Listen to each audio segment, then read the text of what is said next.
Okay, a couple of problems from 2.2 where we're really focusing on the task of computing derivatives of functions. The great thing about this section is that we've got a lot of quick rules which really simplify the process of finding a derivative a lot. You don't have to use that big clunky definition using limits and all that stuff to find a derivative anymore now that we have these quick rules. In fact, in Chapter 2 we're going to be expanding on the quick rules for derivatives quite a bit.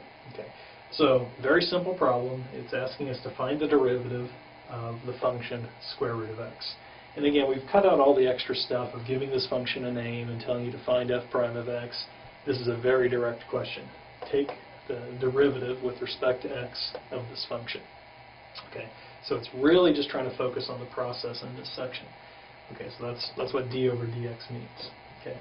Now, if you look at the rules we have in this section, one of the very first rules that we're given helps here. This function is the square root of x, which is actually just a power of x.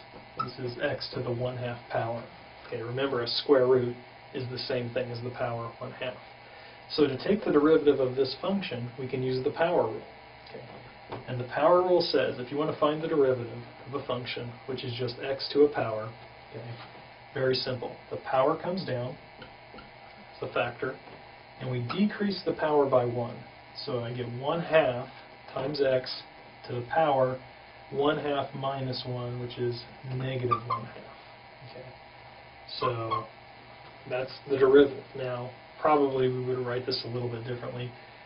For instance, the book doesn't like to leave negative exponents, so they would write the derivative as 1 over 2 times x to the positive 1/2, or just 1 over 2 times the square root of x. Okay.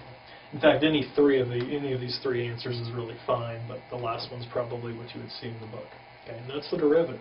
So no big limit definition, you just got to memorize the rules that help here. Okay, move over to this one.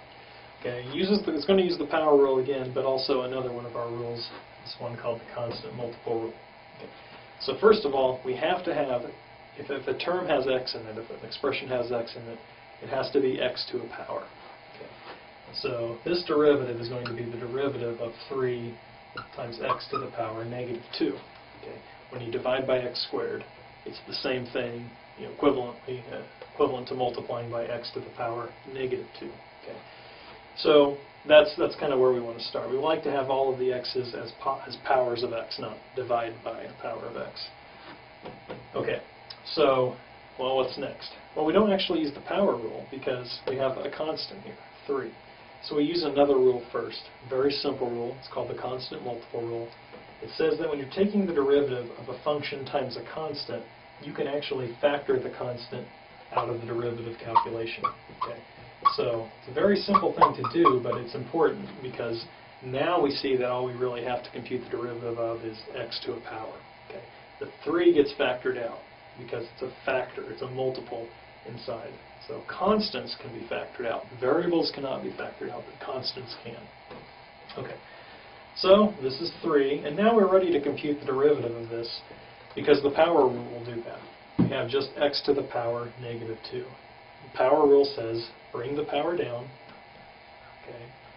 So negative 2 times x, and the new power is going to be this power minus 1.